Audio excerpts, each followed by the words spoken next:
నమస్కారం. వనవానికి స్వాగతం. ఈరోజు వార్తలలోని ముఖ్యాంశాలు. జై శ్రీరామ్. జై శ్రీరామ్. జై శ్రీరామ్. జై శ్రీరామ్. జై శ్రీరామ్. జై శ్రీరామ్. జై శ్రీరామ్. జై శ్రీరామ్. శ్రీరామునిపై అచంచలమైన భక్తితో ఆయన నామాన్ని శ్వాసగా జపిస్తూ కాకినాడ జిల్లాకు చెందిన భక్తులు భద్రాచలానికి సుదీర్ఘ పాదయాత్ర చేపట్టారు.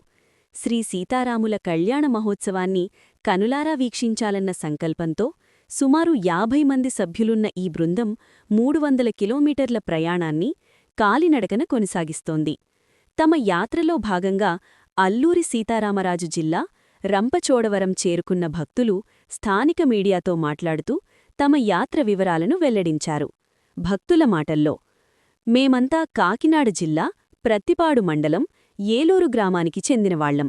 50 మంది భక్తుల బృందంగా భద్రాచలం బయలుదేరాం.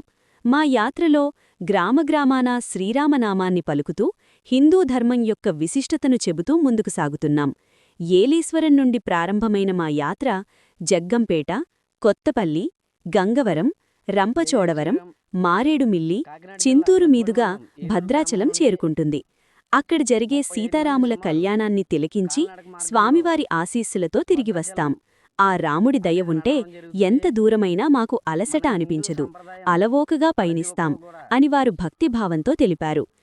ఎండను, అలసటను లెక్కచేయకుండా కేవలం భక్తిశ్రద్ధలతో ముందుకు సాగుతున్న ఈ భక్తుల బృందం పలువురికి ఆదర్శంగా నిలుస్తోంది.